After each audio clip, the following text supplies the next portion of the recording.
My entitled ex mocked, "You have no future. I need someone who can give me the future I deserve." I told her, "Then leave." The next day, I accepted a six-figure job. Months later, she came crawling back. Her regret became my revenge. Hey Reddit, figured I'd finally share a story that's been sitting with me for a while. It's about an ex who told me straight to my face that I had no future, and how life ended up proving her wrong in ways I didn't even have to lift a finger for. Didn't plan revenge, didn't plot anything, just kept moving forward and let the results speak for themselves. I am 28 years old, have been grinding since I was old enough to clock in. Never had anything handed to me. My parents are regular middle-class people, good folks but not the type to fund a trust fund or buy their kid a starter house. If I wanted something, I had to earn it. So that's what I did. I worked whatever job paid the bills, kept myself afloat, never complained too much. At the time this all started, I was stuck in this dead-end insurance company doing data entry. What nobody really knew was that nights and weekends I was grinding on code, online courses, leet code problems, building small apps, even tossing stuff on GitHub. I'd been slowly stacking experience for years, just waiting for a shot. Picture this: cubicles that smelled like old printer ink, a boss who thought being manager meant walking around with a coffee cup and criticizing people who actually worked, and coworkers who spent more time gossiping than typing. That was my Monday through Friday. My paycheck was just enough to cover my half of the bills and keep my beat-up Honda running. Nothing flashy, but I wasn't drowning either. My girlfriend, though? Different mindset entirely. She was 26, just landed a marketing job she wouldn't shut up about. Suddenly, she acted like she was the CEO of a Fortune 500 company. We'd been together for 2 years, living together for about 8 months in my tiny studio apartment that I'd made work. Secondhand couch, wobbly kitchen table, but it was home. I fixed things myself, handled bills, kept the lights on. Didn't matter. To her, it was not enough. She always had comments. My car was embarrassing. My furniture looked college dorm. She'd joke about how her coworker's boyfriend drove a new SUV, like that was the bar now. I didn't mind playful teasing, but hers had an edge to it, like she really believed I was dragging her down. I usually clapped back. One time she said, "Don't you wish you had something newer than this car?" And I shot back, "Yeah, maybe I should get the same model your dad drives, since you seem to like living off other people's money." She didn't laugh. Anyway, one random Tuesday, my life flipped. I checked my email on lunch break, and there it was. Subject line, senior software developer position, final offer. My stomach actually dropped. I'd been through 4 rounds of interviews with a Manhattan tech company, didn't think I'd make it past round 2, but here it was in black and white. A 6-figure salary, relocation covered, and a start date no later than 3 months out, but flexible if I wanted earlier. I leaned back in my chair, stared at the screen like it was a cheat code for life. I hadn't even told her I'd been interviewing. Why? Because I already knew how she operated. If I got rejected, she'd treat me like a failure. If I got the job, she'd suddenly rewrite history like she always believed in me. I didn't feel like giving her that power. So I sat on it. I had 2 weeks to accept. I minimized the email and went home like nothing happened. She was on the couch scrolling Instagram, probably liking pictures of some influencer's vacation. I looked at her, and in my head I thought, "You have no idea how close your entire life is to changing." But I kept quiet. A few nights later, she insisted we go to dinner at her parents' house. Fine. I didn't love it, but I went. Big mistake. Her dad opened with, "So, any new opportunities at your job?" Like he already knew the answer. I said, "Nah, same old grind, but I'm good at it." Her mom forced a smile and said, "Well, at least you're consistent." Then the conversation turned into a highlight reel of her career. New office, new clients, potential growth. They even joked about how they might need to help us upgrade our furniture soon. She laughed along. Laughed. Like it was hilarious that I was sitting there being treated like the underachieving son-in-law. That's when I realized how shallow she really was. She cared more about optics than reality. They didn't see the bills I paid, or the nights I stayed up fixing things so we could save money. They just saw low status versus high status. I didn't bite back hard in that moment. Figured my ace card was too good to waste. But I did lean back, smile, and say, "Good thing furniture doesn't define a relationship. If it did, half the couples in this neighborhood would be single." She didn't like that. Later that night, she complained that I embarrassed her by being sarcastic. And I told her flat out, "If you're that unsatisfied, maybe you should just leave. Problem solved." She went quiet. That's the thing about me. I don't beg. I don't play the please don't go game. You either value me now or you don't deserve me later. So while she was whining about optics, I had an email in my pocket offering me a new life in New York. 6 figures, apartment allowance, a career I actually wanted. She thought she was dating a guy stuck in neutral. In reality, I was idling with my foot on the gas, just waiting for the green light. That night, lying in bed, I stared at the ceiling and decided, I'm not telling her yet. If she can't see my worth without a paycheck attached, she doesn't deserve to be there when it finally hits my account. And man, that decision set the stage for everything that came after. From the outside, nothing really changed right away. I still dragged myself to that cubicle farm every morning, still drove the same Honda with the squeaky brakes, still came home to the same small apartment. But inside, I had this calm confidence. Like a guy who knows he's holding pocket aces while everyone else thinks he's bluffing. Meanwhile, she was on a different frequency altogether. Her marketing job had her feeling like she was suddenly the main character of life. She'd come home and brag about her boss asking for her creative input, or how a client complimented her outfit. I clapped when it was worth clapping, but she always wanted me to act like she just cured cancer. Then came the nitpicks. My car again. My couch again. One night she stared at my old TV like it was an insult to her existence. Do you realize most people our age have a smart TV by now? She asked. I didn't even look up from my laptop. Yeah, and most people our age are also drowning in debt. Want me to keep going? She rolled her eyes. She hated that I didn't get defensive. She wanted me to grovel. Instead, I gave her sarcasm every time. She'd say, we should think about buying a house soon. And I'd go, yeah, let's slap 20% down on a place right next to your dream co-worker's boyfriend. Should I put it on my Monopoly money card? She'd huff and change the subject. But here's the thing. You can only dodge for so long. The big fight came on a Tuesday in March, right after I got home from work. I walked in, still in my jacket, and she was pacing the kitchen like she'd been waiting all day to blow up.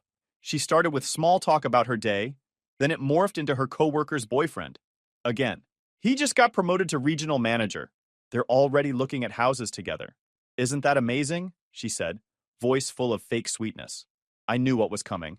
I leaned on the counter, arms crossed, waiting. Then she dropped the mask. I just don't understand how other people our age are moving forward while you seem comfortable being stagnant. There it was. I smirked. Translation? Why don't you make as much as your coworker's boyfriend? Her face tightened. I'm serious. Don't you want more? Don't you want to push yourself? Sometimes it feels like you're fine with mediocrity. I didn't flinch. Funny, because I'm the one paying half the bills in this apartment you were so excited to move into 8 months ago. Was I mediocre then? Or just mediocre now that your coworkers started flexing? She crossed her arms. You always have an excuse. You're comfortable just existing. Unlike you, I need someone with status. Someone who can give me the future I deserve. That line hit. Not because it hurt, but because I had the offer email sitting in my pocket like a loaded gun. She thought she was delivering some life-changing speech, but she was basically clowning herself. I raised an eyebrow. So you've decided I have no future. Got it. Then why are you wasting it here with me? You should probably pack your bags. She froze. That wasn't the reaction she expected. She wanted me to beg, to promise I'd change, to swear I'd suddenly hustle harder. Instead, I gave her exactly what she didn't see coming. Indifference. Her voice cracked a little. That's all you have to say? I shrugged. You don't like what you see? Then maybe you should leave. Nobody's chaining you here. Silence. She blinked like she couldn't believe I wasn't fighting. Then she snapped back, grabbed her phone, and stormed off to the bedroom. 20 minutes later, she was tossing clothes into a suitcase. I leaned against the doorframe, arms crossed, calm as ever. Be sure to grab that throw blanket you love so much. Wouldn't want you to freeze while you're finding the guy with the perfect future. She glared. You're unbelievable. Thanks, I said, grinning. She slammed the suitcase shut and dragged it out. That weekend, she officially moved out. Half the dishes gone, a couple pieces of furniture missing, her perfume fading from the air. The apartment felt quieter, but not in a bad way. More like breathing space. And here's the deal. Less than a week later, I saw her downtown. Not alone. She was with some guy I'd never met before, leaning on his shiny black car while laughing at something dumb he said. He had the new money look. Designer watch, loud sneakers, way too proud of his own haircut. I didn't feel jealous. I felt validated. She ditched me for a guy who looked like a LinkedIn profile picture come to life. I almost laughed out loud. That night, I went home, sat on my couch, and reopened that job offer email. My cursor hovered over accept.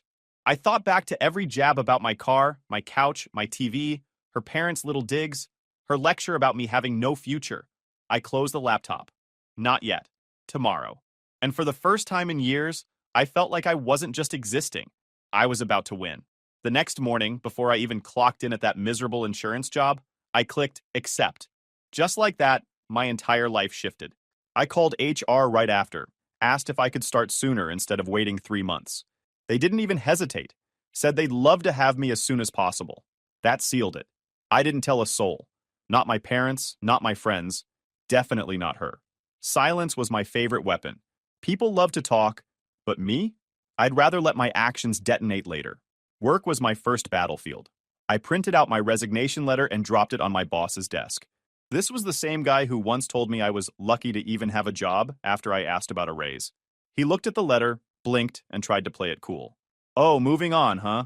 Where are you headed? I smirked. Somewhere that actually values my time. He didn't like that. By lunchtime, word had spread around the office, and suddenly everyone wanted details. I kept it vague, which made them even hungrier. Ark was the only one who knew the number. Everyone else was guessing and hyping it up. Co-workers who barely said hi to me before started acting like we were best friends. My boss even swung by my desk later with his fake smile. Listen, we'd love for you to stick around. Maybe we can work something out. What if I talk to HR about a pay bump? Now this was comedy. I tilted back in my chair. Oh, so now I'm worth more? That's cute, but no thanks. I'm good. The look on his face was priceless. A mix of panic and regret. For the next 2 weeks, I coasted. They wanted me to train a replacement. I trained him just enough not to sink immediately. Petty? Maybe. Deserved? Absolutely.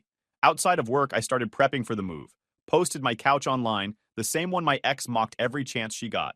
Things sold within an hour. I laughed so hard. Apparently, someone else saw value in my mediocre furniture.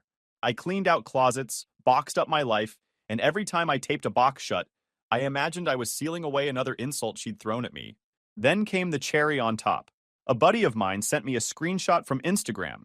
There she was, my ex, draped over Mr. Fancy Car. The caption was something ridiculous, like, "So proud of him, he's such a provider." I nearly spit out my drink. But here's the part that made it better. Turns out Mr. Fancy Car wasn't some big shot. He was a store manager at a clothing chain. Not knocking honest work, but it's a long way from the executive vibes he was faking. And that car? Leased. He was bragging about it at a bar, and people were clowning him behind his back. So she downgraded. Left me, the guy with a six-figure contract in his inbox, for a poser who had to stretch his paycheck just to look successful. If karma had a sense of humor, this was it. Did I text her? Nope. Didn't need to. Watching from the sidelines was better. I already knew her pattern. She chased the look of success, not the real thing. Sooner or later, she'd realize she backed the wrong horse. And I'd be 3 states away living a life she couldn't get invited to even if she begged. Packing became a ritual. I'd throw on some music, start sorting through my stuff, and just imagine the skyline waiting for me. I wasn't nervous. I wasn't scared. I was calm, like a man who knew he was finally stepping into the role he was always built for. My parents noticed I was acting different. My mom asked if something was up. I just smiled and said, "Good things are coming." She thought I was joking. My dad gave me a look like he knew I wasn't. The funny thing? Even her parents tried to circle back. Out of nowhere, her mom called to check in. She hadn't called me in months, not since that dinner where they basically treated me like their daughter's charity case. Now suddenly she wanted to know how I was doing. I kept it short. Doing fine. Busy. That was it. No details. Let them stew. By the time my 2 weeks at work were up, I had the apartment sublet lined up, movers scheduled, and my new life mapped out. Every step forward felt like a middle finger to the version of me she thought I was. She said I had no future. Meanwhile, my future was already booked, signed, and paid for. The best part? Nobody knew yet. I wasn't broadcasting, wasn't flexing. I was building in silence, and the reveal was coming. And oh, when it hit, it was going to shake her little world. I wasn't planning some dramatic reveal. My style is more let life do the talking. But apparently, life had other plans. One of my co-workers, Mark, got the bright idea to throw me a farewell party. "Dude, you're moving to New York for a 6-figure job. We can't just let you leave quietly," he said. I tried brushing it off, but within a week half the office knew, and word spread faster than a group chat on fire. At first, it was supposed to be 5 or 6 people grabbing food. Then it snowballed. Old coworkers, friends I hadn't seen in months. Even a couple people from college reached out like they'd been rooting for me all along. It felt surreal. 2 weeks earlier, I was just the quiet guy in data entry. Now suddenly, I was the man of the hour. The party ended up at this local bar with a back room big enough to handle the crowd. I walked in and immediately felt the energy shift. People were clapping me on the back, shoving drinks into my hand, asking when I was leaving, how I got the offer, what New York was like. For once, I wasn't the guy in the background. I was the story everyone wanted a piece of. Mark raised his glass and gave a toast. To the man who proved you don't need to be loud to make moves. He's going to New York to make more in a year than most of us make in 2. The room roared. I played it cool, just smiled and shrugged. What can I say? They were desperate, I joked. People laughed, but I could see the respect in their eyes. The kind that doesn't fade when the punchline is over. The best part? Her best friend showed up. I didn't invite her, but she was part of the circle, so it made sense. When she saw me, her jaw practically hit the floor. She hugged me a little too tight and said, "So, you're the secret big shot, huh?" She didn't mention that. I grinned. Yeah, guess I must have slipped her mind. She laughed nervously, but I knew what was coming. By the time she got home, my ex was going to have the whole story. Pictures were being taken left and right. Group photos, selfies, candids. People were tagging me, captioning it like I was some hometown hero. Proud of you, man. Next stop, Manhattan. My notifications were buzzing nonstop. At one point, a girl I hadn't talked to since college walked up and said, "Honestly, I always knew you'd make it big." I almost choked on my drink. This was the same girl who once ignored me at a house party because I didn't dress the part. And now she wanted to rewrite history. It wasn't just her. A couple guys who never gave me the time of day were suddenly asking for career advice. How'd you do it, bro? What's your secret? My secret? Years of grinding while they laughed, and an ex who underestimated me so badly, it pushed me to level up. But I just smiled and said, right place, right time. By midnight, the photos were everywhere. People were commenting, sharing, congratulating. My feed looked like a highlight reel. I didn't care about clout, but I knew who would. Sure enough, my phone buzzed at 2 a.m. Her. The first text, "Hey, can we talk?" Then another, "Is it true you're moving? New York?" An hour later, a paragraph. "I don't understand why you never told me about this when we were together. Did you hide it on purpose? I just feel blindsided. We should talk about us." I didn't reply. I set the phone face down and went to bed smiling. The next day, the calls started. Missed calls stacked up like spam. Voicemails too. At first, they were polite. "I just want to clear the air." Then they got emotional. "I can't stop thinking about us. We were good together. Maybe I was too hard on you." By the third day, they turned frantic. "So what, you just moved to New York and forget me? After everything we had, you can't even give me 5 minutes to talk?" I listened to every single one, then deleted them. Not out of cruelty, but because I knew nothing good would come from responding. She wasn't reaching out because she suddenly rediscovered her love for me. She was reaching out because her whole no future narrative had just blown up in her face. And the thing is, I didn't even need to say a word. The photos, the posts, the party, they did all the talking for me. She dumped me for being mediocre. Now her friends were congratulating me for leveling up, while she was stuck on the outside looking in. It was the cleanest revenge I never had to plan. By the time moving day rolled around, I was on autopilot. Boxes taped, movers hauling furniture, lease paperwork done, my car stuffed with whatever I didn't trust strangers to carry. The place that once felt like our future was now just another stop I'd outgrown. I was pacing back from a last walkthrough when I saw her. She was standing at the end of the driveway like some badly timed ghost. Nervous, arms crossed, chewing her lip. She looked smaller than I remembered. Less sure. The confident girl who once stood in this kitchen and declared I had no future was gone. This version looked like she wasn't sure she had one of her own. I stopped and stared. Didn't wave, didn't break the silence. If she wanted to speak, she could start. "Hey," she said finally. "Can we talk?" I checked my watch. "You've got about 5 minutes before that truck pulls out. Make it worth my time." She flinched but stepped forward.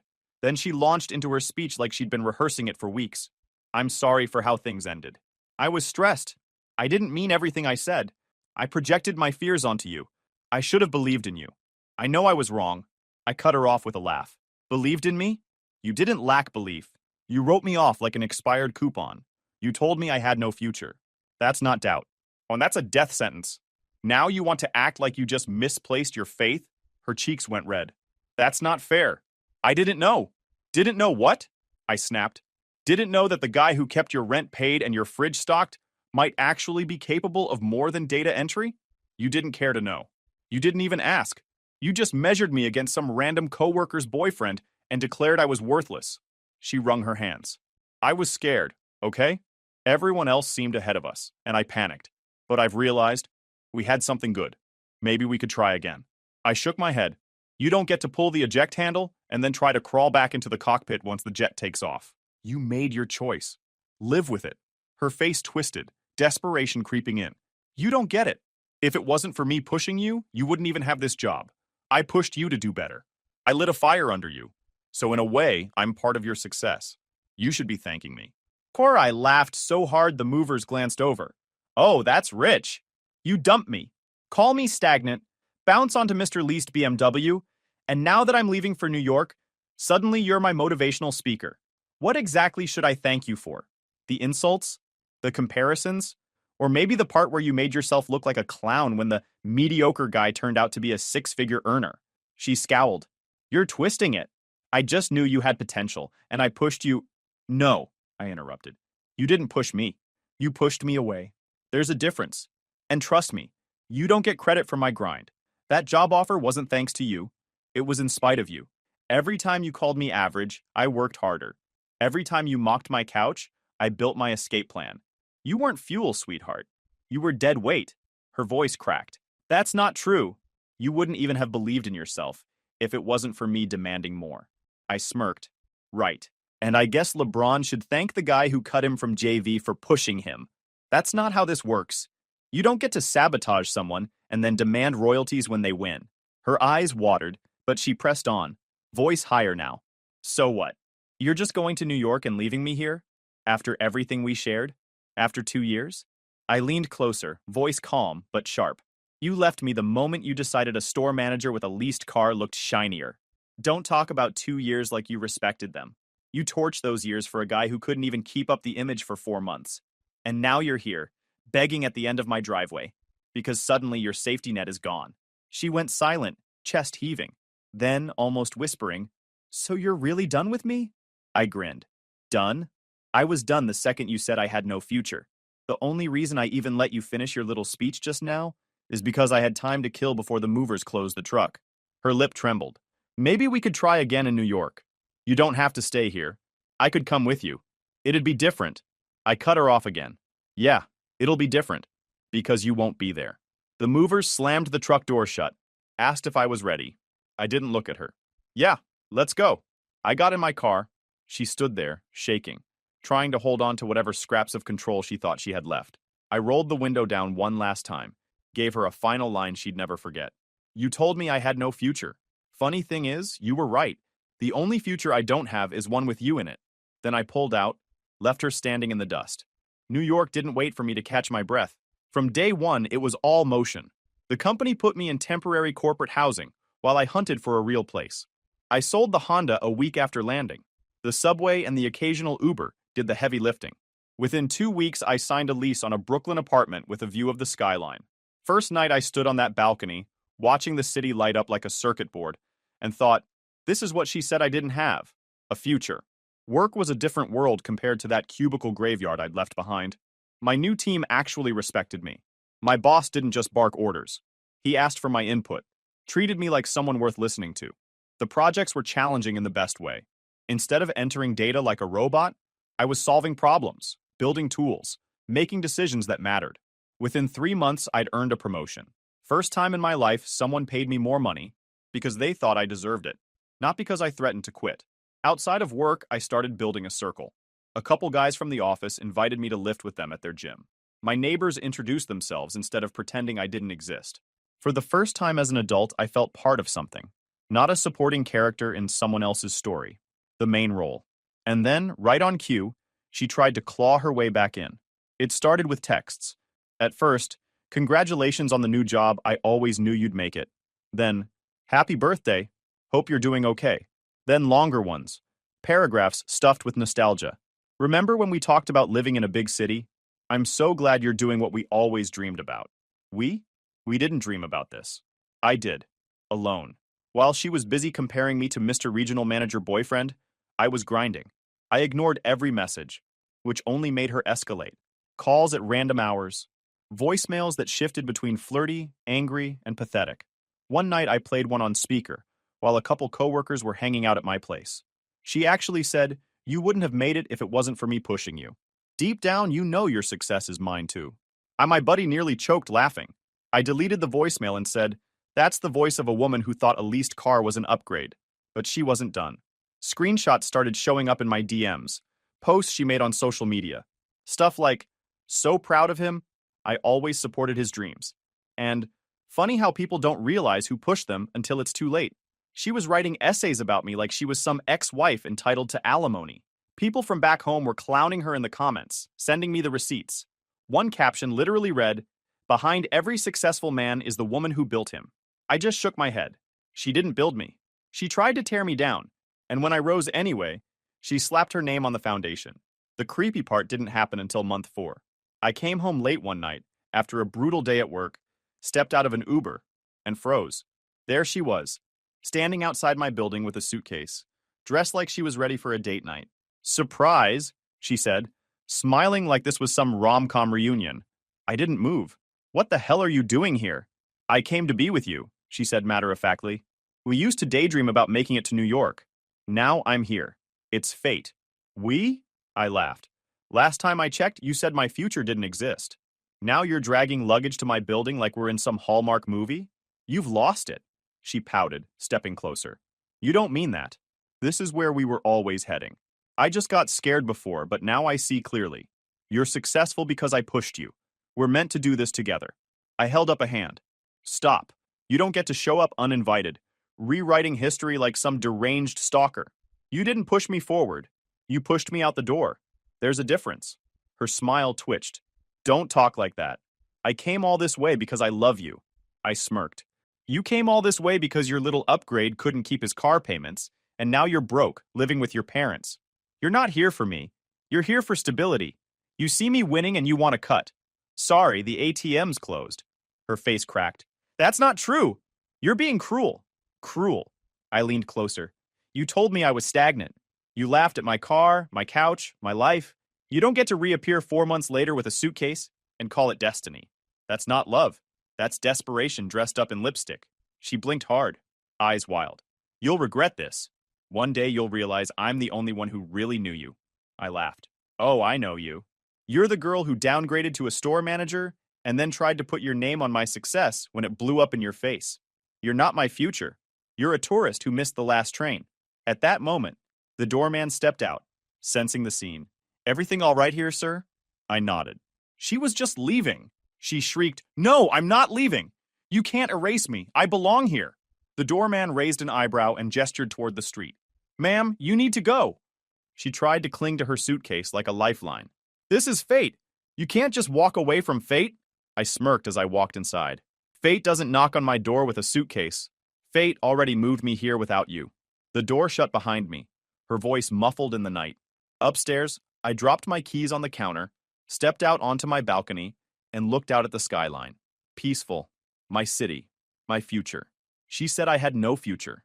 Now she was the one showing up uninvited, begging to be in mine. After that night in New York, I figured I'd never see her again. And honestly, I didn't care if I did. Life was good. Work kept me sharp.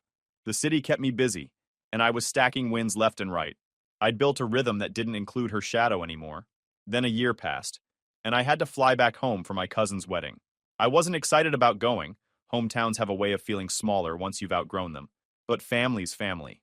So I packed a bag, caught a flight, and landed in the same place I'd left behind in the dust. It was surreal. The same streets, same hangouts, same people still orbiting the same gossip. And of course, my name came up in every conversation. Relatives pulled me aside to tell me how proud they were.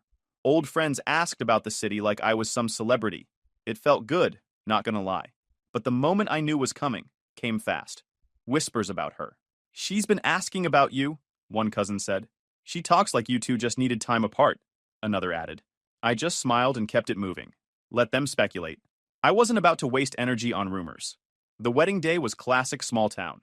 Same rented hall, same bad playlist, same people sipping punch like it was the highlight of their year. I was catching up with my old college roommate when I saw her. She slipped in like she owned the place, wearing her best "I'm doing fine" smile. From across the room, I could tell it was forced. She made her way toward me eventually, weaving through tables like a shark that smelled blood. My buddy caught on and muttered, "I'll give you space," before disappearing. "Hi," she said softly, almost like the night outside my building hadn't happened. "Can I sit?"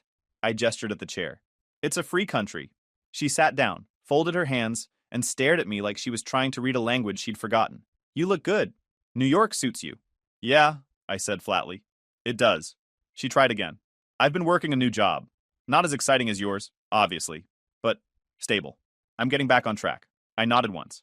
"Good for you." Her smile wavered. "I saw pictures of you online. You look happy. You deserve that." Silence stretched. I didn't feel the need to fill it.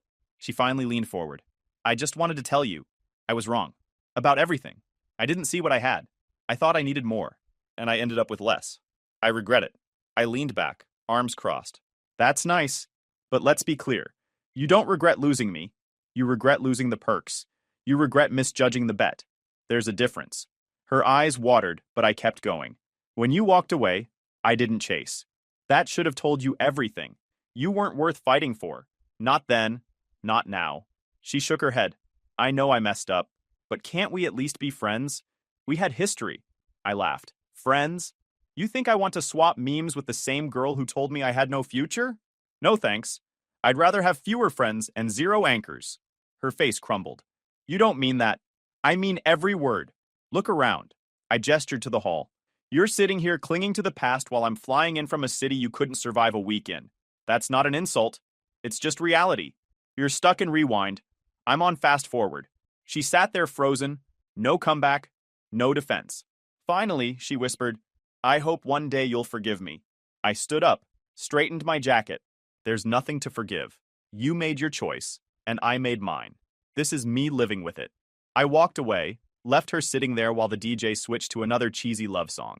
People glanced, whispered, but I didn't care. That was the last real conversation I'd ever have with her. Back in New York the next night, I dropped my bag on the floor of my apartment and stepped onto the balcony. The skyline stretched out, alive and endless. My life, my future. Sometimes the best revenge isn't screaming or plotting. It's silence. It's success. It's leaving someone to choke on the dust you kicked up when you left. She said I had no future. Funny how my future turned out brighter than anything she'll ever stand under again.